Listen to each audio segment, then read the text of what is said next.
네, 안녕하세요. 반갑습니다. 반갑습니다. 자, 이제 우리 2018년도 기출문제 풀이 할게요. 먼저 6번이죠. 6번 계산 문제 할게요. 6번 계산 문제 이제 법인세죠. 의제배당 금액을 묻는 문제고요. 어차피 풀어보셨을 거니까 좀 빠르게 진도 나갈게요. 풀이를 해보도록 하겠습니다. 의제배당 묻는 문제인데 지금 흐름대로 좀 갖고 하셔야 돼요. 이런 유형 많이 보셨을 거예요. 그래서 2017년 5월 1일 날, 그러니까 날짜를 좀 체크하셔야 되고, 5월 1일 날 지금 11,000주, 요거 유상 취득을 했습니다. 시가인 2만원, 이렇게 취득을 했고요. 11,000주, 단가는 2만원. 그래서 2억 2천만 원이죠. 2억 2천만 원에 취득을 했고요. 그 다음에 A가 19기 잉여금 자본 전입으로 수령 무상주 4,000주의 내역이 나오죠. 1,000주하고 3,000주. 2019년 6월 1일 날은 자기주식 처분이 요 입금 항목이에요. 입금 항목을 재혼을 했으니까 요 의제비당에 해당하죠. 2019년 6월 1일 입금 항목이니까 요거는 의제비당에 해당하는 거가 되는 거고요. 1,000주고 의제비당에 해당하면 단가가 있죠. 단가는 액면가. 액면가는 요 위에 나오죠. 5,000원. 요게 500만 원. 그 다음에 요거 3,000주 같은 경우에는 자산 재평가법에 따른 건물이죠. 건물. 건물의 재평가 적립금은 입금 불산입 항목. 입금 불산입 항목이니까 의제배당에 해당하지 않아요. 그럼 3,000원 주는 빵원짜리예요. 2019년 7월 1일 요거는 3,000주 빵원짜리. 단가가 빵이에요. 자, 이런 식으로 취득했고, 그 다음에 단기에 뭘 했냐면 감자를 했죠. 유상 감자. 4,000주를 반환하고 주당 2만원 현금을 감자 대가로 수령했다. 자기 주식 보유한 건 없다. 자, 이렇게 하면 이제 끝난 건데, 지금 여기서 보면 요거는 의제배당에 해당하지 않습니다. 그럼 전체적으로 지금 몇 주가 있냐면 15,000주 있는 상태에서 여기에 감자를 4,000주를 했다라는 겁니다. 4,000주. 그럼 이번 연도는 2020년도고요. 2020년도 2월 1일이죠. 이때 감자를 하면 이 경우에는 감자시 의제배당이 돼가지고 감자 대가에서 소멸주식의 취득가를 빼가지고 의제배당을 구하면 되겠죠. 감자 대가에서 소멸주식 취득가를 빼고 내 주식 주고 대가 주는 거니까 의제배당이 나오면 되겠고 이렇게 나오면 되는데 감자 대가는 뭐 여기 금방 나오죠. 4,000주 곱하기 2만원 해가지고 4,000주 곱하기 2만원 하면 8천만 원. 이렇게 나오고 이제 소매주식의 취득가가 얼마냐 그거죠. 얘 같은 경우에는 항상 따져보셔야 될 거 이거 따지고 시작하셔야 돼요. 2년 내인지 아닌지 지금 의제배당에 해당하지 않는 무상주가 있거든요. 이게 단기 소각 주식인지 아닌지는 일단 이 날짜하고요. 요 날짜하고 비교해서 이게 2년 내인가 아닌가 그거를 꼭 따져보셔야 돼요. 근데 여기서는 2년 내가 맞았거든요. 혹시라도 2년 내가 아니면 그때는 평균법을 적용하셔야 돼요. 그러니까 요거를 체크를 하고 안 하고에 따라서 또 함정에 빠질 수도 있는 부분이니까 2년 내인지 아닌지를 꼭 체크하시고요. 지금은 2년 내가 맞아요. 그러면 얘가 2년 내에 요 소각전 2년 이내에 의제배당에 해당하지 않는 무상주가 있는 거니까 단기 소각주식 특례가 적용돼가지고 요 4,000주 중에서는 요거 단가 빵원짜리가 먼저 소각된 걸로 보는 거죠. 첫 번째로 요 3,000주 요 빵원짜리가 먼저 소각된 걸로 보고 나머지 애들 1,000주죠. 1,000주가 소각된 걸로 본다. 그렇게 해서 단가를 산정을 해주셔야 돼요. 3,000주는 빵원짜리고요. 얘는 빵원짜리. 요 1,000주는 이제 단가를 계산하셔야 되는데 얘는 평균 단가를 적용해야겠죠. 평균 단가는 여기 계산해 놓은 거 2억 2,500 나누기 12,000주 이렇게 하면 평균 단가가 나올 거예요. 평균 단가가 여기서는 18,750원 이렇게 나올 거고요. 18,750원. 이렇게 하면 요 소매주식의 취득가가 1,875만 원. 요 차이가 의제배당이 될 거니까 의제배당 금액은 6,125만 원. 6,125만 원. 요게 답이죠. 이렇게 구하셔야 됩니다. 그래서 이 문제 같은 경우 뭐 전형적인 문제라고 보시면 되겠고 날짜별로 좀 이렇게 흐름을 파악을 해주셔야 돼요. 날짜별로. 그리고 혹시라도 요 의제배당에 해당하는 무상주 같은 경우에도 2020년도 거였으면 얘까지도 합산이 들어가야 되거든요. 이번 연도 의제배당 금액을 구하라고 했으니까 요게 무상주, 잉여금 자본 전입으로 인한 무상주 의제배당이니까 혹시라도 요게 2020년도 거면 요게 첫 번째 유형의 의제배당이고 지금 요거는 두 번째 유형의 의제배당이죠. 두 개를 합산을 해줘야 되는 것인데 여기서 2019년도 작년 거니까 얘를 합산하지 않은 거예요. 그래서 날짜를 꼭 체크를 하셔야 되겠고 2년 내인지 아닌지도 파악하기 위해서는 꼭 날짜를 체크해가지고 흐름을 쭉 파악하고 지금 15,000주 있는 상태에서 4,000주를 이렇게 감자를 했구나. 그중에서 단기소각 주식이 있는지 파악하신 다음에 단기소각 주식은 빵원이고 나머지 주식은 평균법을 적용해서 단가를 산정해 주셔야 되겠죠. 자, 그렇게 푸는 문제입니다. 넘어가고 이제 7번이에요. 7번. 자, 7번은 업무용 수용차 문제네요. 자, 이것도 해보도록 하죠.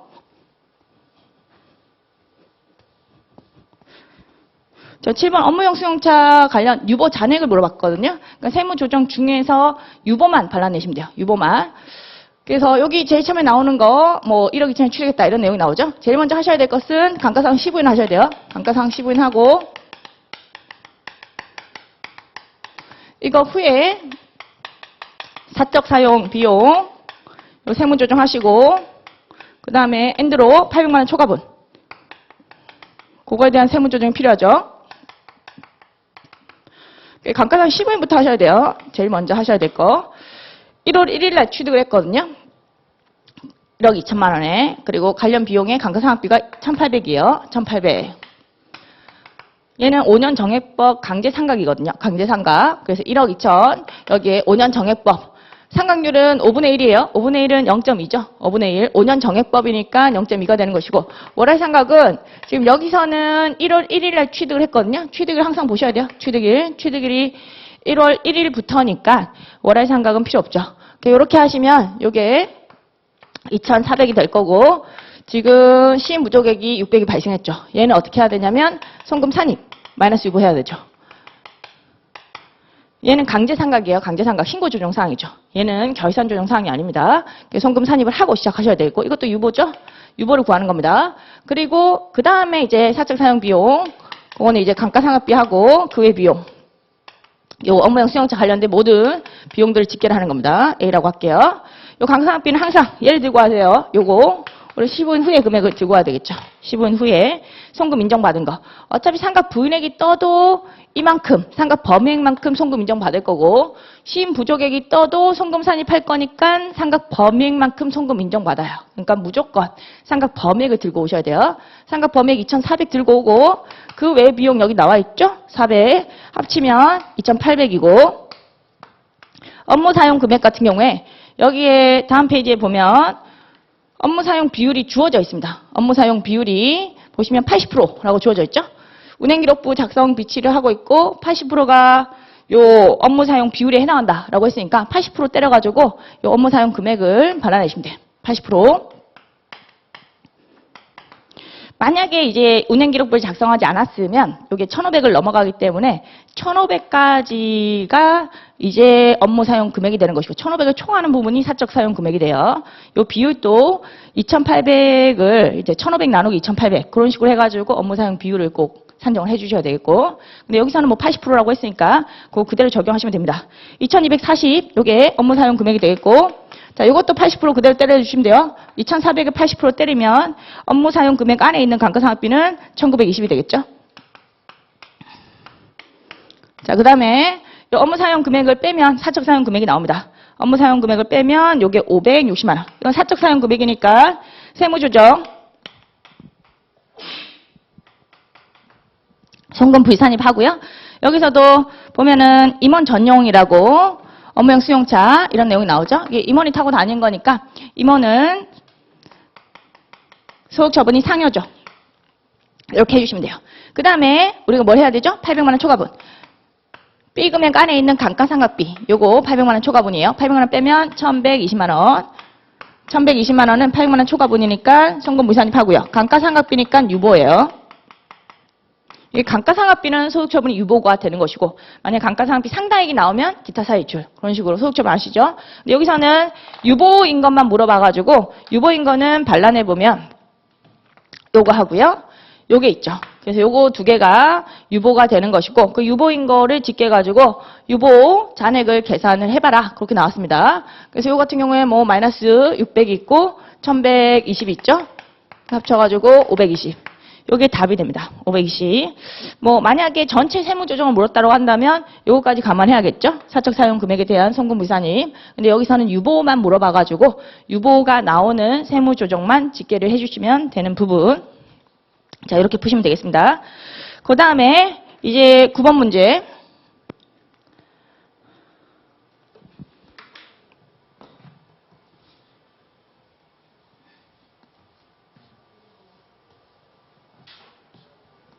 자, 9번 문제는 수입배당 입금 불산입. 그거 문제고요. 지주회사가 아닌 일반 법인 문제예요. 1년 365일로 가정한다고 주어져 있고요. 자, 요거 같은 경우에는 지금 갑법인, 을법인이 나오는데 제일 먼저 파악하셔야 될 것은 배당 기준일 현재 3개월 이상 가지고 있던 주식이었나? 그거부터 파악하셔야 돼요. 2019년 12월 31일이 배당 기준일이고 주식 취득이라고 비교를 좀 해보셔야 되겠죠. 이 문제는 보니까 주식 취득이라고 기준일 비교해 보시면 갑법인 주식도 3개월 이상 계속 갖고 있던 장기간 보유하고 있던 주식 맞아요. 얘도 3개월 이상은 되죠. 그래서 둘 다 3개월 이상 보유하고 있던 주식이니까 수입부담과 입금불산입이 둘 다 적용 대상이 되는 그런 상황인 거죠. 그래서 그거부터 일단 파악하시고 혹시라도 3개월 이상 보유하고 있지 않은 주식이었다고 하면 걔는 수입배당 입금불산입이 배제가 되는 거니까 계산할 필요가 없어요. 그거부터 파악하고 시작하시고 현금 배당 나와 있고 보유 주식의 취득가 적수까지 다 나와 있습니다. 적수를 활용하시면 되겠죠. 적수 보유 주식 변동 없다라고 해가지고 적수가 나와 있으니까 적수를 쓰시면 되겠고 다음 페이지에 이자가 좀 나옵니다. 이자에 대한 자료. 수입 배당금에서 지급이자 차감을 해야 되잖아요. 근데 이자 같은 경우에는 여기 보시면 회사채 이자 나오고 연지급 수입이자, 은행 차입금 이자 이렇게 나오죠. 자, 일단은 연지급 수입이자 얘 같은 경우에는 얘는 우리 세법에서 레알 이자로 보지 않는다고 했죠. 레알 이자로 보지 않습니다. 현할차 상가액하고요. 연지급 수입이자는 레알 이자가 아니니까 제끼고요. 그리고 은행 차입금 이자 같은 경우에는 여기 또 20기 말 현재 건설 중인 본사 건물에 건설에 소요된 것이 분명한 특정 차입금 이자라고 했으니까 얘는 송금불산입하고 유보하겠죠. 송금불산입 유보하는 순간 선순위로 송금 불산입된 거예요. 선순위 송금 불산입된 것은 지급이자 차감액 계산할 때 요거는 제외를 하는 거죠. 요거 제외하고 남은 거 요거 하나밖에 없어요. 1200 요걸 가지고 지급이자 차감액을 계산하시면 돼요. 그럼 어떻게 하면 되죠? 자, 수입배당금에서 빼기 지급이자면요. 지급이자 곱하기 자산 적수분의 주식 적수. 자산은 여기 적수가 또 나와 있거든요. 자산 적수분의 주식 적수 하시고요. 그 다음에 마지막에 입금 불산입률만 때려주시면 돼요. 입금 불산입률만 산정하시면 되겠죠. 뭐 계산 좀 생략할 건데 입금 불산입률 좀 조심하셔야 돼요. 이제 개정됐죠. 그래가지고 갑법인 같은 경우에 지금 지분율 비상장 법인이고요. 갑법인이든 을법인이든 둘 다 비상장이고 지분율 50%, 70%예요. 자, 비상장 내국법인 지금 일반 법인 기준이거든요. 일반 법인 기준이라 가지고 비상장은 50% 기준 좀 적용하잖아요. 이제 개정돼서 50% 초과 아니에요. 50% 이상이에요. 이상으로 바꿨습니다. 그래서 초과가 아니고 이상이기 때문에 지분율이 50% 이상이면 50% 입금 불산입률을 적용하죠. 50%. 얘도 50%가 되는 거고요. 50% 이상이니까 얘도 50% 이상이에요. 얘도 50%예요. 그러니까 요거 좀 주의하셔야 돼요. 이제 개정돼가지고 딱 50%면 과거에는 50% 초과라 가지고 얘가 입금 불산율이 막 30%였거든요. 과거에는. 근데 이번 연도부터는 50% 이상으로 개정돼가지고 얘가 입금 불산율 50% 적용한다는 거 주의를 해가지고 문제 푸시면 되겠죠. 뭐 산식은 다 아실 거니까 그렇게 적용을 하시면 돼요. 수입 배당금 빼기 지급이자 곱하기 자산 적수분의 주식 적수. 적수로 다 나와 있었기 때문에 그거 그대로 놓고 입금 불산율을 때리면 되겠습니다. 다만 이제 을법인 같은 경우에는 계산해 보시면 마이너스 금액이 나올 거예요. 입금 불산입액이. 그럼 어떻게 하죠? 얘는 0으로 보셔야 돼. 0으로 봐가지고 갑법인 거에서 막 빼고 그러면 안 돼요. 마이너스 금액이 나오면 요건 0이고요. 갑법인께 플러스 금액이거든요. 갑법인의 수입배당 입금 불산입 금액이 바로 답이 됩니다. 그런 문제였어요. 계산해 보시면 될 것 같고 넘어가죠. 이제 13번.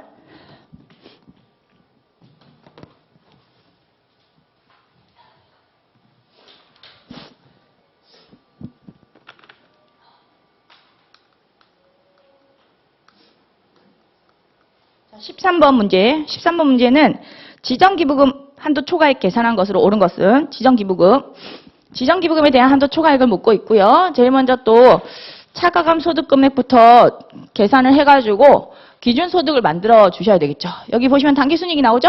당기순이익 NI 넷인컴이 지금 1억이 주어져 있고요. 여기에 플러스 마이너스 조정을 해가지고 결과적으로 차가감을 구하시고요.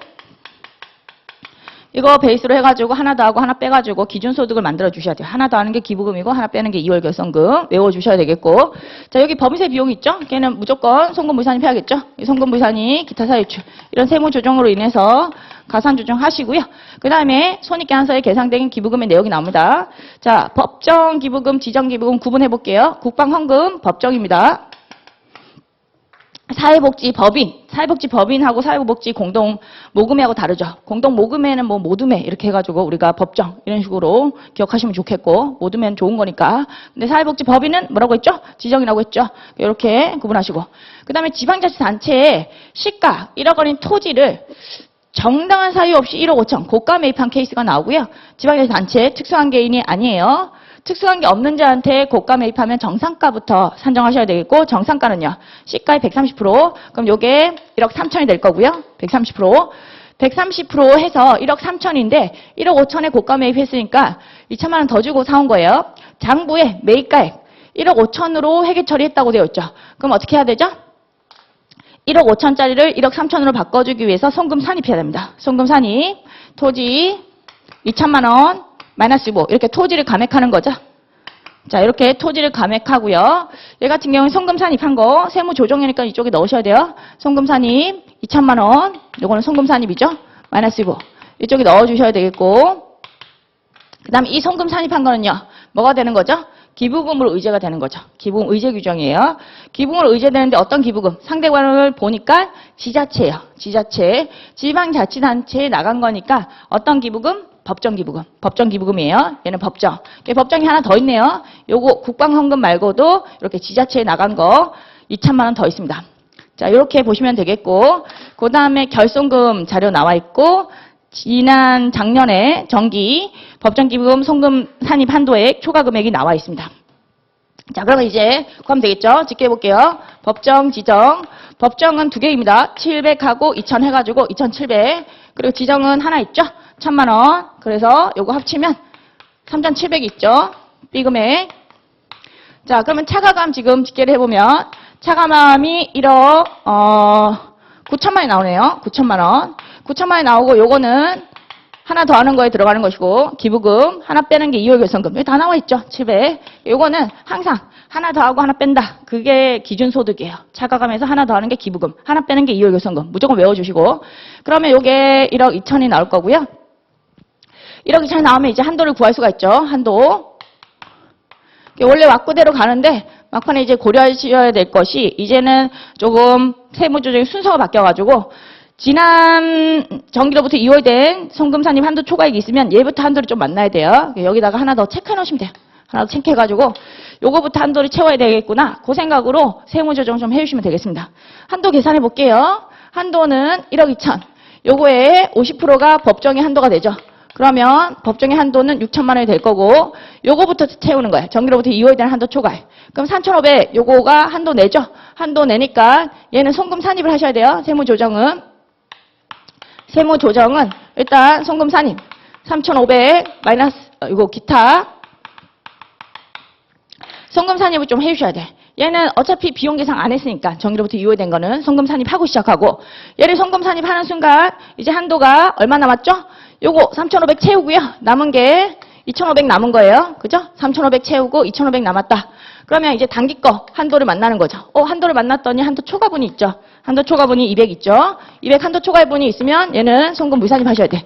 단기분은 비용 처리한 거니까 한도 초과액은 송금 무산입, 기타 사유출. 이렇게 해주셔야 돼요. 자, 그리고 지정기부금 한도를 구하는데, 요거 지정기부금은 기준소득 1억 2천에서요. 법정기부금 송금 인정액을 빼야 됩니다. 이때 송금 인정액은 얼마? 잘 보세요. 송금 인정액은 결과적으로 6천만 원이죠. 어차피 이 두 개 합쳐가지고 한도 초과한 거야. 두 개 합쳐가지고 지난 거 요거 채우고 단기 거 채우고 200만 원 한도 초과해버렸으니까 결과적으로 송금 인정된 것은 6천만 원만 한도 내에서 송금 인정받은 거죠. 그렇게 이해하시면 되겠고, 요거 6천만 원은 뭐 이렇게도 구할 수가 있죠.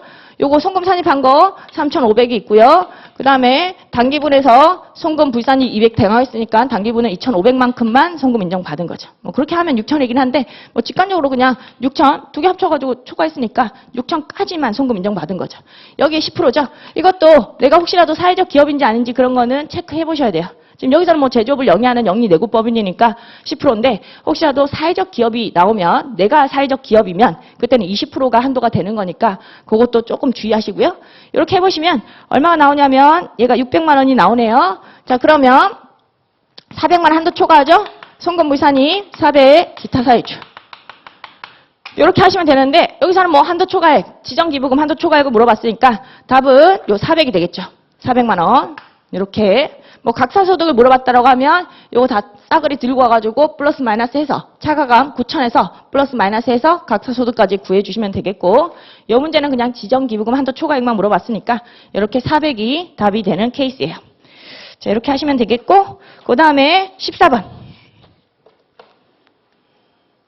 자, 14번.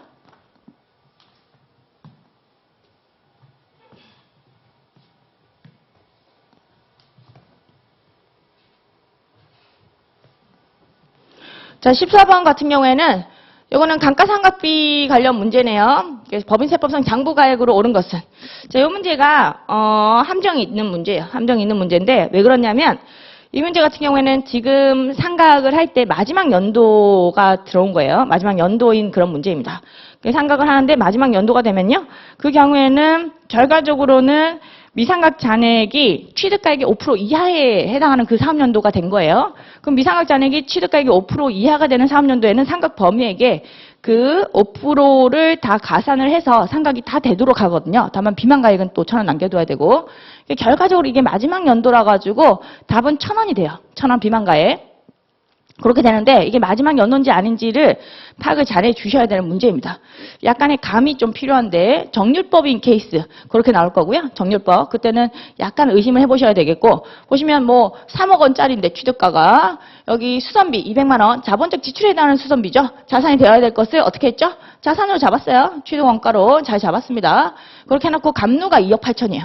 그러면 느낌상 지금 취득가가 요거 200은 취득가로 잡았으니까 결과적으로 3억 200만 원 됐을 건데 감루가 이미 정기 말까지 2억 8천이라고 하면 지금 되게 많이 감가상각을 하고 왔다는 그런 의미가 되는 거죠. 그래서 지금이 어쩌면 마지막 연도일 수도 있다라는 느낌을 좀 가지셔야 돼요. 어쩔 수 없어요. 이게 금액이 보니까 차이가 별로 안 나잖아. 감루가. 그러면 아마도 이번 연도가 마지막 연도일 수도 있겠구나. 그런 감으로 문제를 풀어주셔야 돼요. 어쩔 수 없습니다. 그런 식으로 하셔야 되겠고 요거 단기초 상각 부인액 누계 560 요거 유벌을 얘기하는 거죠. 20개 손익계산서 상의 감가상각비 2,200만 원 나옵니다. 그러면 기본적으로 이렇게 감가상각 하실 때 자연스럽게 이렇게 먼저 하시고요. 감가상각비 2,200 이렇게 잡혀 있고 감가상각 방법을 신고하지 않았다. 기기장치죠. 기기장치 감가상각 방법을 신고하지 않으면 정률법 상각률 요걸 적용하셔야 됩니다. 요거 적용해서 이제 해보도록 하죠. 그러면 이제 요거 같은 경우에는 일단 장부상의 미상각 잔액에서 출발하셔야 돼요. 미상각 잔액에서 출발해서 세법상의 미상각 잔액을 만들어줘야 되죠. 정률법이니까. 미상각 잔액에 상각률 적용하는 거니까. 그럼 일단 장부상의 미상각 잔액은요. 장부상 취득가가 바뀌었어요. 200까지 가산해서 3억 200이 될 거고요. 여기서 감루죠. 감루 단기초 감루가 정기말 감루 똑같죠. 2억 8천 요걸 빼면 되겠고 이게 장부상의 미상각 잔액이고 여기에 두 개를 원래 정하잖아요. 단기 즉시 그리고 세부상의 상각 부인액 유보 이걸 더하는데 지금 여기서는 단기 즉시가 없어요. 2020년도 20기 단기 즉시가 없으니까 더하는 거 없고요. 근데 어떤 게 있냐면 상각 부인액 유보가 있죠. 560 요거를 더해 주셔야 돼요. 그러면 세법상의 미상각 잔액이 나온 거고 여기 상각률 0.7을 적용하시면 되겠고 정기부터 계속 있던 자산이에요. 월할 상각은 생략해도 좋은 문제. 3년도도 1년짜리고요. 자, 그러면 상각 범액이 나올 건데 상각 범액이 1,932만 원 나올 겁니다. 그럼 상각 부인액이 268만 원 나오죠. 근데 요게 또 보기에 있어요. 268만 원이. 요 보기를 찍는 순간 이제 틀리는 문제예요. 요 문제는 보기에 보시면 1,000원 있잖아요. 보기에 1,000원이 있으면요. 뭔가 의심해 보셔야 돼요. 아시겠죠? 보기에 1,000원이 있으면 그때 의심해 보는 거예요. 이게 마지막 연도인지 아닌지를 가늠하기가 쉽지가 않기 때문에 정률법 문제고 지금 감루가 되게 많고 그리고 보기에 1,000원이 있어. 그러면 혹시라도 마지막 연도인지 아닌지를 막판에 체크를 해보셔야 돼요. 감이 좀 좋으신 분들은 보기에 1,000원이 있구나. 이게 답일 수도 있겠구나라는 생각을 하시겠죠? 그래서 여기서는 체크를 한번 해보는 거죠. 미상각 잔액이 지금 얼마인가? 자, 미상각 잔액은요. 지금 상각 부인액 유보가 기초에 560이 있었어요. 560이 있었고 지금 생긴 거 268만 원이죠. 그 미상각 잔액이 지금 상각이 안 된 유보가 얼마냐면 이렇게 집계해 보면 828만 원이에요. 828만 원. 여기 세법상의 미상각 잔액이죠. 이 미상각 잔액이 828만 원인데 요게 취득가가 얼마냐면 3억 200이에요. 세법도 마찬가지예요. 3억 200. 취득가의 5%. 요게 미달하는가 봤더니 미달한다는 거야. 아시겠죠? 유보 잔액을 보시면 돼요. 정기로부터 이후된 유보가 560 있었고 단기에 발생한 유보가 268만 원 있죠. 요거 다 합치면 800만 원밖에 안 되는데 요 3억 200에 5%하면 1,510만 원이 나올 거예요. 1,510만 원. 요게 더 크다는 거죠. 요거에 미달하면 그러면 상각 범위액을 늘려가지고 결과적으로는 1,000원만큼만 남도록 합니다. 상각 범위액을 어떻게 늘리냐면 비만가액만 남겨두기 위해서 비만가액만 남겨두기 위해서 여기 1,000원 빼고요. 1,000원 빼고 827만 9천원. 요거를 더 가산을 해가지고 결과적으로 1,000원을 남겨두게 하는 거거든요. 개념 자체가. 그럼 상각 범위액이 얼마로 바뀌는 거냐면 827만 9천원을 상각 범위액에 더하시면요. 금액이 보여드릴게요. 자, 금액이 얼마로 나오냐면 요게 14번이죠. 자, 14번 금액이 결과적으로 27599가 나올 거예요. 27599가 나오고요. 그러면 당연히 시인부족액이 뜨겠죠. 시인부족액이 당연히 얼마가 뜨냐면 559만 9천원. 뭐예요? 이렇게 하면 요거 560만 원 정기로부터 이후된 유보를 추인해가지고 559만 9천원. 1,000원이 결과적으로 남는 거예요. 유보 잔액이 1,000원이. 장부는 지금 다 떨었어요. 장부는 다 떨어가지고 결과적으로 장부는 빵이 됐고요. 장부가가 빵이 됐고 세법은 1,000원 남겨두려고 한 거예요. 그런 개념을 알고 계셔야 됩니다. 그래서 그거 좀 주의하셔야 돼요. 지금 보시면 장부가는 취득가가 이렇게 되고요. 장부상으로 감누가 2억 8천에다가 지금 감가상각비 2,200 잡았잖아요. 두 개 합치면 3억 200이거든요. 그럼 장부가가 빵이 된 거죠. 장부가로 보면 단기말 감누가 이렇게 감가상각비 단기 것까지 합치면 3억 200이에요. 취득가 3억 200, 감누 3억 200, 장부가가 지금 0인 상태인데 세법 1,000원 남겨둬야 되거든요. 1,000원 남겨두기 위해서 상각 범위액을 1,000원을 제외한 나머지를 다 집어넣어가지고 상각 범위액 늘려주고요. 그러면 시무조액 뜨면 정기로부터 이후된 상각 부인액 요거 손금산입 할 거잖아요. 손금산입 559만 9천원 마이너스 유보 하겠죠. 그러면 결과적으로 기초유보가 560 있었는데 여기서 단기 중에 559만 9천원을 추인해가지고 1,000원만 남는 거예요. 유보 잔액이. 그래서 세법상의 지금 기계장치의 장부가 그걸 물어봤으니까 세법상의 장부가를 법인 세법상의 장부가를 물어봤으니까 결과적으로 답은 1,000원이 되는 거죠.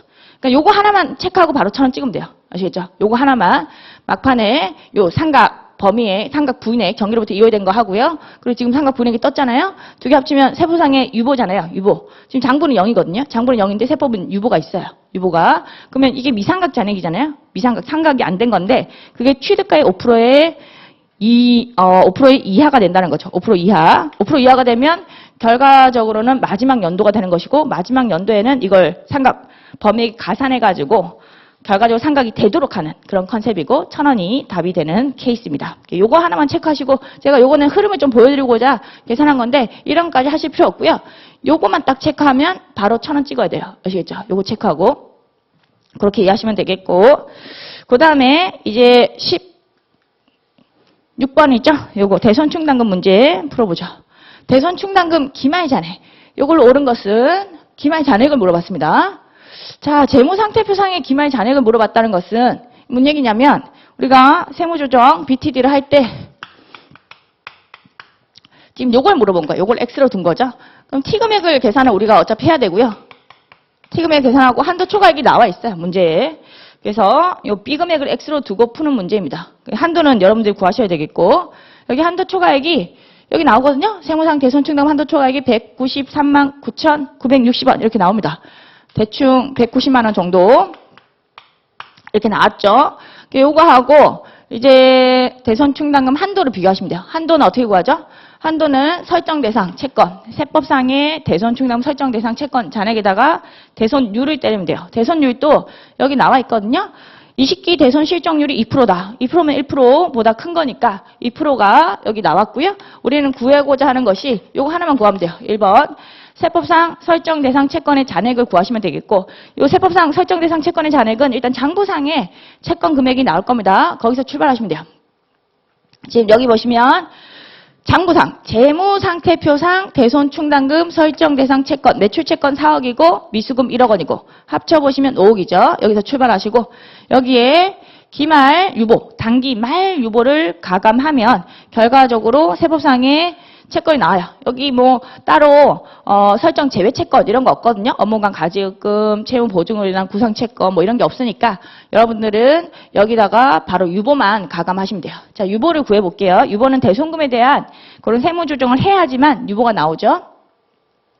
그래서 여기 보면은 지금 2번, 3번 여기에 대손금에 대한 내용이 좀 나와 있네요. 단기 상객. 이 같은 경우에 매출 채권으로 계상되어 있던 어음 2매, 요게 부도 발생일로부터 6개월 이상 경과를 해가지고 대손 충당금과 상계를 했다고 되어 있죠. 자, 부도 6개월 지난 어음, 요거 대손 사유 맞아요. 그리고 어음 같은 경우에는 중소기업 여부 안 따져요. 외상 매출금은 중소기업 여부를 좀 체크하셔야 돼요. 그죠? 외상 매출금 같은 경우에 지금 중소기업 아니면 그때는 대손 사유가 아니거든요. 근데 여기서는 어음이라고 나왔으니까 어음은 상관없어요. 어음 같은 경우에는 중소기업 아니라도 부도 6개월 지나면 무조건 대손 사유는 맞습니다.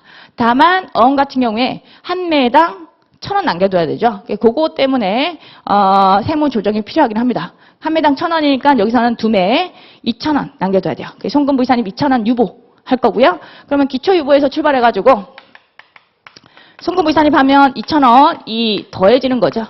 그래서 이렇게 기초유보에서 출발해서 우리는 기말유보를 구해야 되니까 기초유보가 여기 있습니다. 채권에 대한 기초유보가 19기 말 현재 대손 부인액, 이렇게 대손 부인액이라는 표현 자체가 채권 중에서 송금부의산입한 거, 유보된 거 그걸 얘기해서 기초유보를 얘기하는 거예요.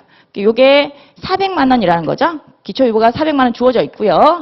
그리고 이 중에 또 100만 원이 단기 중에 소멸시효가 완성이 됐대요. 그리고 요거 세무조정 어떻게 하죠? 소멸시효가 완성된 거, 여기 송금 산입, 마이너스 유보해야 되잖아요. 요거 소멸시효 완성됐으면 당연히 송금 산입할 거고, 그러면 유보가 또 추인되죠. 송금 산입으로.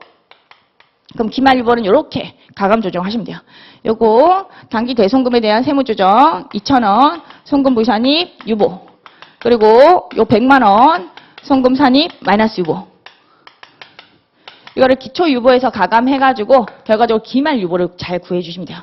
기말 유보는 얼마가 되냐면 16번 기말 유보 같은 경우에는 얘가 300만 2천원이 될 겁니다. 300만 2천원. 요거를 가산해가지고 5억 300만 2천원. 거기다가 2% 때려주시면 돼요. 2% 때려주시면 한도가 나올 겁니다. 한도는 대략적으로 얼마가 나오냐면 1,000만 원 정도 나와요. 1,000만 원. 뒷자리 얼마 정도 있고요. 이렇게 나올 겁니다. 그러면 우리 X를 구하고자 한다면요. 요거 빼기 요거 한 개 플러스 금액이 나왔으니까 우리는 요거 2개 더하면 되겠죠. 요거 2개 더하면 결과적으로 X 금액이 나온다는 거예요. 한도 초과액이니까. 그죠? 한도 초과액이니까 요 금액하고 요 금액 더하면 X 금액이 나오도록 되어 있습니다. 항상 미지수로 이런 게 있으면 2개를 구하시면 돼요. 2개를 구하면 얘가 나오겠죠? 2개를 더하면 딱 1200이 나올 거예요. 1200이 답이 되는 그런 문제입니다. 이게 뒷자리가 있거든요. 뒷자리 있어가지고 2개 더해보시면 1200. 자, 그렇게 구하시면 되겠고요. 그 다음에 17번 풀어보죠. 17번.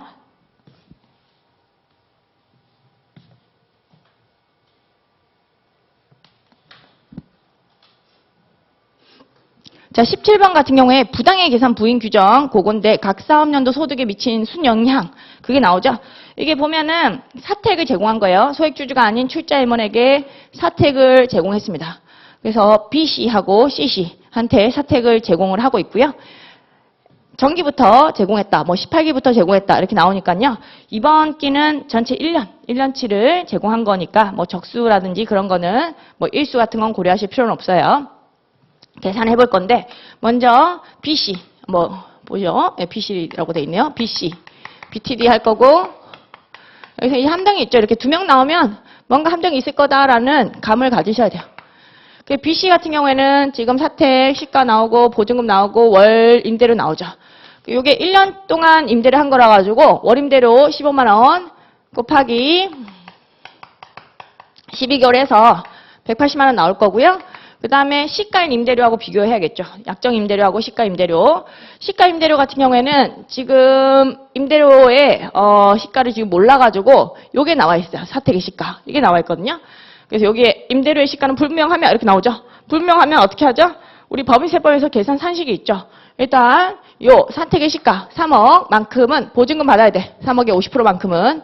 3억의 50%만큼은 보증금 받아야 돼라고 보고 있고 50%만큼 1억 5천이죠. 그만큼 보증금 받아야 되는데 보증금을 9천만 원밖에 안 받았어요. 미달하게 받았죠. 그 부분만큼은 월세 받아야 돼라는 거죠. 1억 5천에서 9천만 원 뺀 거. 자, 월세는 정기예금 이자율 곱합니다. 5% 이걸 곱하고 어차피 1년치거든요. 옛날부터 임대를 해준 케이스니까 5%만 곱해주시면 돼요. 5% 366분의 366 이런 식으로 가는 거죠. 아시겠죠? 여기서는 이제 이번 연도 2020년도는 366일이니까 366분의 366 그거는 생략. 그렇게 하면 얼마가 나올 거냐면 300만 원 나올 거고요. 차이가 120만 원. 꼭 따져보셔야 될 거 있죠. 얘 같은 경우에는 현장 이익분요 요건 요거 충족했는지 따져보셔야 돼요. 요 300 시가죠? 시가의 5% 이상인가? 5% 이상이에요. 여기서는 이게 15만 원이죠. 15만 원 이상이라 가지고 얘는 부당하다라고 돼가지고 얘는 입금 산입이 들어가는 겁니다. 부당하다. 입금 산입. 소득 처분은 출자 임원이에요. 출자 임원한테 소득 처분할 때는 주주하고 임원 겹치면요. 다른 거 주주가 아닌 걸로 항상 그렇게 상여로 해주셔야 돼요. 주주하고 다른 거 겹치면요. 다른 걸로 소득 처분한다 이렇게 생각하시면 돼요. 그래서 출자 임원은 상여 그렇게 해주시고 자 우리 CC는 해보진 않을 건데 똑같이 하시면 돼요. 월임대료 해가지고 12개월 곱해가지고 요 시가인 임대료하고 비교하면 되겠죠. 그 월임대료 같은 경우에 여기 24만 원 곱하기 12개월 하면 288만 원 나올 거고요. 얘도 마찬가지로 요 자산의 시가 곱하기 50% 마이너스 보증금 거기에 정기예금 이자율 곱하면 얼마가 나올 거냐면 300만 원. 요게 세법상의 시가 임대료가 될 거고 차이가 얼마가 나오냐면 12만 원 나와요. 12만 원. 금액이 적죠? 자, T금액이 300이에요. 300에 5%가 15만 원인데 요거에 미달합니다. 요거 이상이 아니죠. 이상이 아니면요. 부당하지 않다. 세무조정이 없어요. 얘는 부당하지 않는 거예요.